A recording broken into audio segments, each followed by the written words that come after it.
All right, everybody, it's Big Daddy, and here we are, Big Daddy and Friends. And as I always promise to all our viewers and listeners, I try to bring guests on that obviously, one, I'm friends with, two, have been there, done it, seen it, and have been a part of their sport. So, it's an honor to have our next guest because I've had a very long relationship with him. I've seen him as the football player, the Super Bowl winner, and now the CBS network analyst for college football. And, we have an inside joke. My brothers and I call Kevin Carter, who is our next guest, we call him Superman. So everybody welcome Kevin Carter. How you doing, Kevin? I'm doing great, Big Daddy. How you doing, man? I'm doing good, man. It's, I'm honored and I'm privileged at the same time to have you on because I've been watching you do this now for years, and you're such a pro. It's like you were at such a high level on the field. Now you're at a high level off the field, but now you're in front of, the whole world pretty much when you're doing your college football thing. So it's, I have a lot of admiration, obviously. Thanks. I really appreciate it. It's been, obviously been a pleasure knowing you for all these years. And, man, it's been a long time. And I think about, the transition you're talking about. When we first met, man, I was, still playing. I was young. Just to put it in perspective, how long we've known each other. You remember when my son was, 8, 9 years old and running around, in Hawaii at every NFL event that, we would run into each other at. And now he is a junior. He's going into his senior year in college. He is 21 years old, almost 22, Big Daddy. That's how long it's been, man. That's how long we've been friends. Well, I aged myself right now, just now. But, right. But you know what? It's great. It's great stuff. And, I want to wish him luck out there in California with his internship and everything. I'm sure it's going to be fine. And the bloodlines are strong and deep, so he'll be at a Pro Bowl level soon enough. So good luck to him. Okay, so listen. What I try to do here is I'll do what's called the first things first segment. So if you could pick anyone in history, which 3 players would you want on the defensive line with you? Alan Page, Aaron Donald, Cortez Kennedy. Who would you pick? I can pick anybody. That's a pretty good, that list is like, you're like, where do you start? Is it steak, lobster, or caviar? I mean, like. You want me to choose from the guys that you mentioned, or can I pick any? Yeah, well, I gave you these 3, but if you had your own 3, let's just use that. Let's do that. If I had my own 3, I would love to play with or opposite of Reggie White. Reggie White is, to me, my all-time hero. He was one that I patterned my game after. He was big enough and strong enough and athletic enough to do anything along the defensive line. Could play the edge, could play inside, pass rush. I mean, he could do everything. He was everything that a J.J. Watt or a Lawrence Taylor or an interior dominating, interior hulking lineman. He is the definition of that. So I'm going to put him on top of my list. I like another guy that you mentioned, Aaron Donald. He's wise beyond his years in terms of football IQ and how he sees the game and how quickly he processes. Yes, he's strong. Yes, he's quick. Yes, he's unbelievably tough at the point of attack. But his football IQ and how fast he sees the game and how fast he plays, it's just on another level. I mean, you have to ramp your game up when you're facing him. So he's another guy that I would have. And the other person that I've always wanted to play with is a guy named Charles Mann. I think underrated in terms of history, but he was a person that I loved the longer, tall, lanky defensive ends and the guys that could dominate and take over a game in the middle of it. So I'm going to have to say Charles Mann is my last person on that list. Well, it's funny. I got to see, a lot of Charles Mann, obviously, because being at the University of Maryland those years, I mean, it was funny watching him and Dexter Manley, the other side of that ball. Yeah. I mean, I'm like, oh, man, these guys are killing people. But, it's you learn about defense being there. You also learn that fight song real quick that, obviously they don't sing anymore. But, yeah, that's that line, those names are, that's the cream of the cream. I mean, that's definitely who would you definitely I'd want them next to me because, you'd sit there and you'd watch in admiration, but you're going to get to the ball. You're going to get to the passer. The passer. So now we're going to do, we'll talk a little college football. So what do you think about Texas A&M and Jimbo Fisher? Do you think they could be the next Alabama or the next top team in the country? It seems like they're heading in that direction. They definitely have the makings of that. And obviously, it starts with being in what is considered the toughest football conference out there that has the most at stake and, the highest competition, and that's the SEC, particularly that division of the SEC West is definitely, just going to give them the best chance because they're going to face the top talent. They're going to face a team that's going to be, without a doubt, in the college football playoff year in and year out. So you're coming out of a conference as to where even to make it to the top of that little mountain, you've got to be the best. So it helps them being in the SEC and the SEC West, but it also helps them that they've had success against Alabama. I mean, obviously, when you're comparing apples to apples, the gold standard, is going to be, Nick Saban and how he runs his program, the Ohio States of the world, the teams that year in and year out are perennially in the college football playoff. And when you perform against those teams, when you're not necessarily supposed to perform as well as you have against those teams, I mean, Zach Calzada came off the bench, as a young quarterback, a couple of years ago, and absolutely, no one gave them snowball's chance on a hot day to beat Alabama, and they come out and they do just that. Their defense has progressively been getting better. You have to have defense. You have to have strength along the line of scrimmage, and that's what Texas A&M has built itself. Defensive coordinator Mike Elko, I mean, what he's done with that defense, they're built the right way, and they've had the success against the team. So the perception of them not being in the same league is not there. So for them, they believe, people around them they can believe in them. I can watch them as a spectator and appreciate what they're doing. And I know something that, we're not talking about. Jimbo Fisher is somewhat of a quarterback whisperer when he gets a special kid under center. And we know what he's done, and his track record speaks for itself. But going forward, when you have that belief and when you've had the success and you're in that conference that's going to have the most money from a national name, image, and likeness perspective thrown at it, when you're at that one of those prime spots, yes, the question you're asking me, can they be one of those programs? Sure they can. It's a lot's going to, basically the proof is in the pudding. And when they square off in the next couple of years, we'll see what happens. But there's no perception of Alabama being superior to Jimbo Fisher's program, in their minds, at least anyway. So, and they're built the right way. It's going to be really competitive in the SEC West. So here's the one that interests me a lot. C.J. Stroud and Bryce Young are superstars already. Is Quinn Ewers from Texas the next college football superstar quarterback, you think? It's all set up.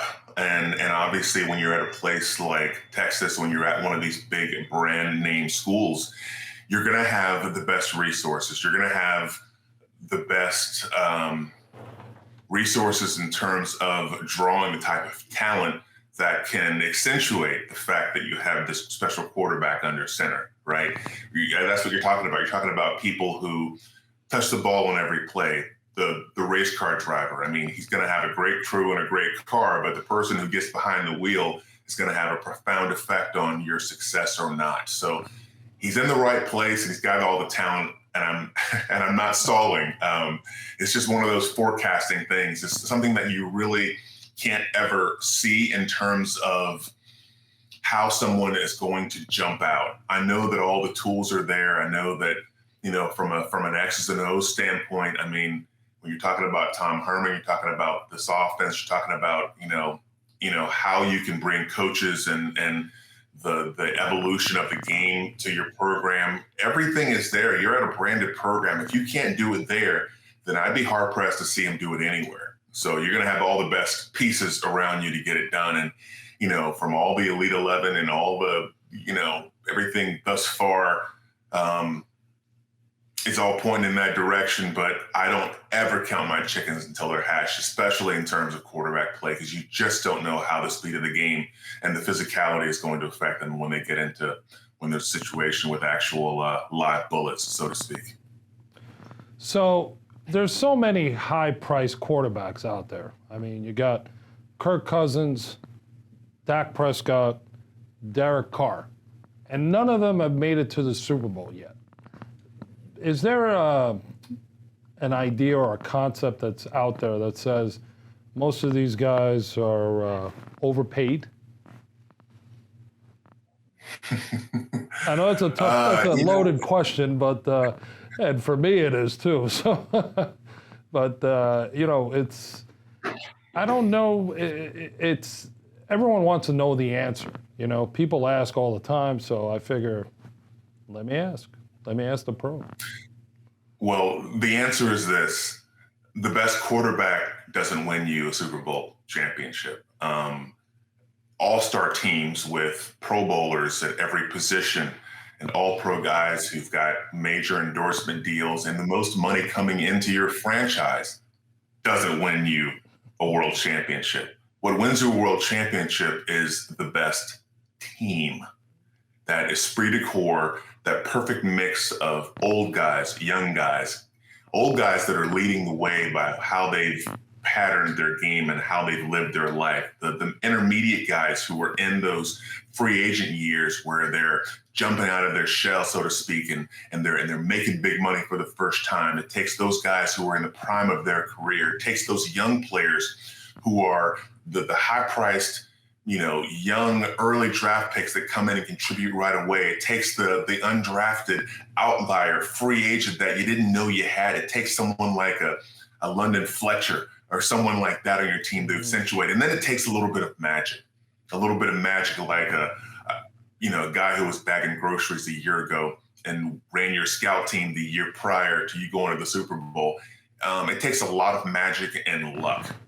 The list of very talented quarterbacks who've never won a world championship is growing, and it will continue to grow through our NFL history because that is the nature of the game.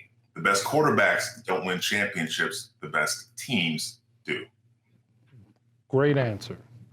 Great answer. So, all right, now we have a little fun. We're going to do a little rapid fire. So, ready? Myles Garrett or TJ Watt? Wow. I have to go with Myles Garrett because Myles Garrett is a traditional 4-3 pass rusher, hand in the dirt, can do everything, has the range to possibly play as a linebacker, but plays in a four-man front, really accentuates, can take over, can do anything. I'm going to go that direction. But let me just say, in terms of those guys who were the outside linebackers, the Greg Lloyds, the Joey, Kevin Green. Yeah, I mean, Kevin Green, through the history of the game, the Lawrence Taylors, the guys, the Derek Thomases, he is the next installment of that outside linebacker that can dominate a game. He's truly amazing, the perfect mix of strength and speed and leverage. I mean, he's doing all this at, 250, 245 pounds. Just amazing. So which NFL team surprises everybody this year? I don't think it's really going to be a surprise, but I think the Baltimore Ravens. I just, what Lamar Jackson has been doing, like I said, people are going to say it's a surprise, but when I think he goes further in the playoffs than most people anticipate, I think that's going to be the biggest surprise this year. Not just going out there and, getting to the playoffs, but I think going deep, possibly to a championship game or to a Super Bowl. I love his development, and the things that they've done in free agency are consistent with the fact that he is improving as a passer. So I'm going Ravens, man. Love Lamar Jackson.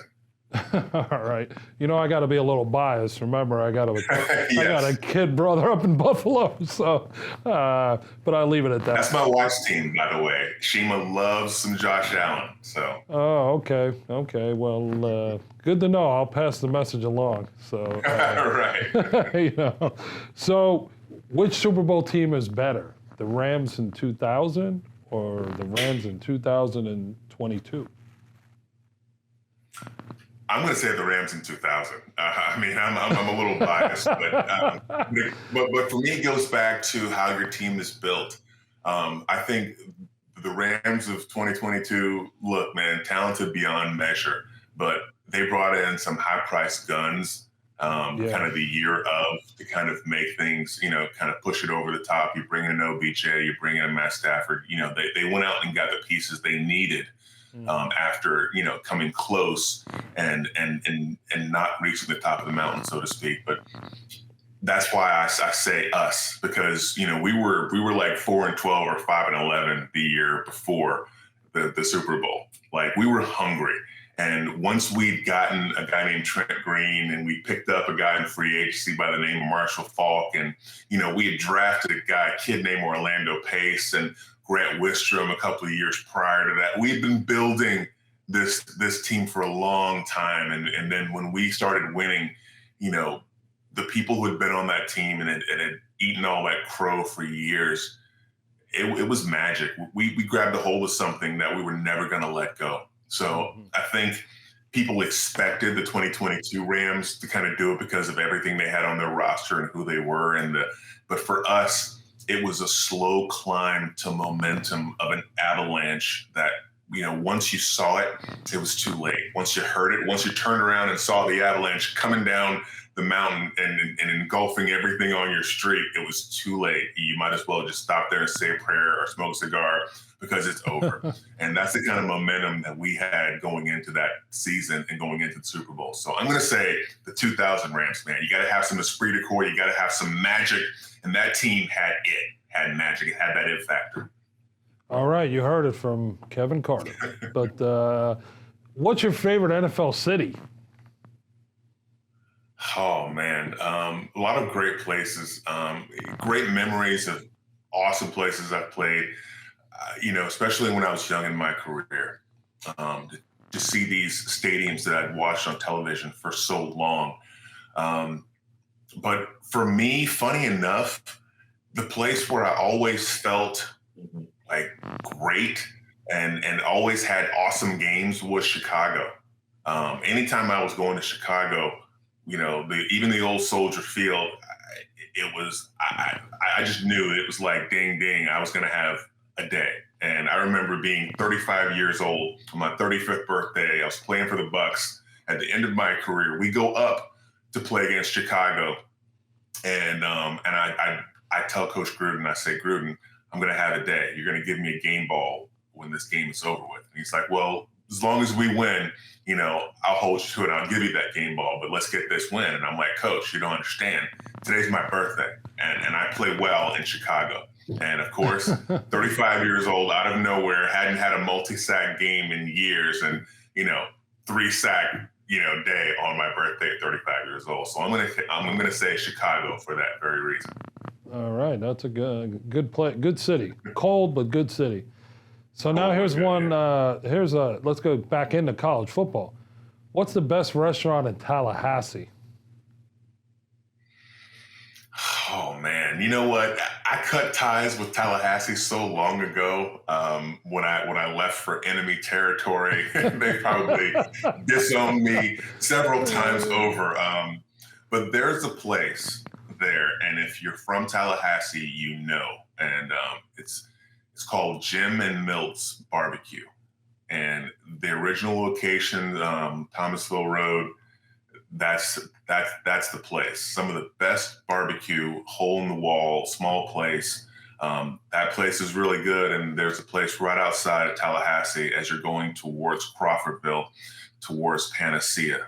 It's right there on the coast. People don't know Tallahassee is relatively close, about 45 minutes from like St. George Island, St. Mark's.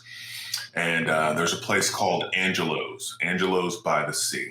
and it's one of my favorite places. And the seafood, I mean, everything. You can go to a 5-star restaurant if you want. I'm going to this hole in the wall because they caught the seafood like right in their backyard. So those two places, Jim and Mills Barbecue in Tallahassee and Angelo's by the Sea in Panacea. Now, one of my favorites in Tallahassee, and people watching and listening to this that are familiar with it, with Tallahassee and Florida State, is Guthrie's. You know, oh yes, that's the that is the southern version of Chick-fil-A. Plus, that sauce that they have is insane. I mean, you don't even, you just want to take bread and just dip it. And it's funny how smart he got when he started selling the sauce individually, because he knew everybody loved it. I mean, that was his entrepreneurial spirit came out, and he's like, I am jumping on this one. And, you know, good for him, man, because that sauce and the sandwiches everything in there is insane. I mean, I took some people out to eat one time down there, and they obviously thought, hey, you know, Big Daddy's picking up the tab, so we're going to go to like Morton's or Ruth Chris or whatever. And when they saw us pulling in there, what are we doing here? I'm like, this is where we're eating, because I don't get down here that often. And when I do, I'm going to eat here. So I got to Big Daddy has to get a gut box, as they call it down there. So, you know, one of my favorite places. But, Reddy, your favorite music artist of all time? Oh, man. I am such a music person, too, and that is such a hard question because I like everything. Like, I mean, I'm talking, my pregame playlist was like everything from Metallica to gospel Mahalia Jackson to grunge stuff like Pearl Jam, back over to Hank Williams Jr. And I mean, my music is all over the place. You know, I'm buddies with Jay DeMarcus from Rascal Flatts, so I love some country music as well and mainstream country. Favorite artist of all time? Man, I'm going to say it's a group. And my favorite group of all time is Metallica. Okay. So little known fact, I'm a metalhead, but I love all of their music. Had the opportunity at one point to actually meet them and get to know them a little bit. We had a mutual friend, and big fan of Metallica. So it's a little known trivia fact there. And now the funny thing is now we have a mutual friend in Jillian Carterelli, who you know, I got to listen to live at a golf outing, and I was like, wow, man, she could jam. You know, like you got to see it in person. You know, when you see it on TV, it's different, but when you see it in person, I'm like, I told her, I said, wow, you know, if I didn't think you were good, I wouldn't be mean or anything about it, but I have to say there was admiration, and you did a great job. And she's actually coming up to the golf outing, the Big Daddy Golf Classic, as are you. Oh, and, cool. So she'll be. Is she gonna sing though? That's what I want to know. Yeah, we're gonna pry her to sing. You know, I asked her, and she, you know, first, you know, you got to have the right instruments, you got to have all that, and obviously, you know me well enough that I'm gonna try to bring the best of the best. And, you know, let her share her talent with the whole world that's going to be there, you know? So she totally rocks, too. Yeah, and I like to brag about that, and, you know, we're waiting on her, so we'll see. So now here's the last part of the show, where we go down memory lane. And obviously, we've had this discussion, you and I, before, that not many people know, and people are going to probably laugh at me when they hear this, but, you know, remember the first time I had Stone Cold creamy ice cream.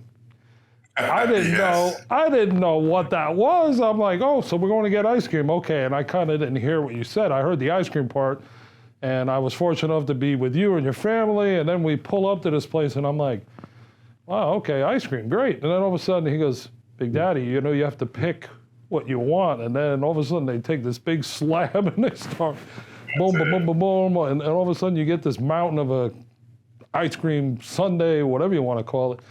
And I'm like, you know, this is the first time I've had this. And I think you and your whole family looked at me like I was from Mars, because you guys have had it, knew what it was. And I'm like, Yeah, and it was like this, and I'm like, wow, the size, I love it because it's big enough and delicious. And I was like, man, when I get back to the States, because we were at Maui, I believe at the time, I'm like, when we get back to the States, man, I got to get on this program because I don't know nothing. Now I know.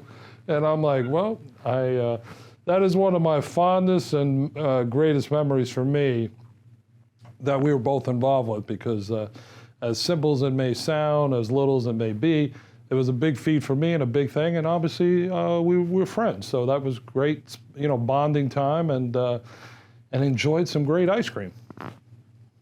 Yes, and by the way, just to put it in perspective, Zion, my son Zion was 7 then when you met him. So he was 7 when you met him. He was 6 and about to be 7. Yeah. Well, thanks for the reminder, and well, listen, I'm going to be seeing you in a couple of weeks, so we'll get a chance to break bread again, and we're obviously going to be raising money for 2 great Long Island charities, and there's going to be, who's who, and you're going to pretty much know everybody. Everybody's going to know you, and we're going to have a lot of fun, raise a lot of money, and we're going to be at the world's greatest Ohika Castle, which so many people keep telling me they can't wait to get there because they're going to see a castle for the first time. And I'll tell you, the venue is beautiful, and the course is great, and we're going to have a great 2 days. So I'm looking forward to seeing you there. Hey, I'm looking forward to seeing you as well. But just let me say this. Hats off to what you do and what you've created, the platform in which you use to give back, being a professional athlete and now going on to broadcasting CBS Sports, previously with ESPN. I know how hard it is to keep these charity endeavors and things and matters of expressions of our heart going while we're doing everything else we're doing in our lives. I know how hard that is, and I applaud you for doing it, which is why I support you, because we have to help each other in these charity endeavors and these platforms just to get the awareness out and do right by them. So there's so many charities out there and so many of them are worthy, and hats off to you, my friend, and what you've created and what you continue to build. And I cannot wait to see you at the Big Daddy and Shores Golf Classic up at Ohika. I hope I'm saying that right, but I can't wait to play, man. You better have a good selection of bourbon, scotch, and cigars, and I am ready to hit them, my friend, and raise some money for a worthy cause, man. We got you covered. I promise you, we got you covered. So thank you for such kind words, and it means the world to me that comes from you, because I admire you, I look up to you, and I've seen you grown, and it's outstanding. So kudos to you as well for everything that you've done and you keep doing. So I will see you in 2 weeks, and I want to say, Kevin, thank you again for being a guest on Big Daddy and Friends, and just give everybody a quick rundown on social media. Where can they follow you, find you? I'm on every social media platform. I am verified. So if you find me on Twitter, I am Kevin Carter _93. And the same thing on my Instagram platform, I am Kevin Carter _93. There is a blue check by my face. If there's not a blue check, then it's not me. Then it's not you. So come find me, CBS Sports, on every Friday and Saturday during your college football season on CBS Sports. So come check me out. Check them out, everybody. You'll learn a lot, and you'll get it from hands-on. That's all I have to say. Super Bowl champion, Kevin Carter. Kevin, thank you again for coming on Big Daddy and Friends, and we'll see everyone real soon. And until next time, Kevin, I'll have the bourbon and cigars waiting.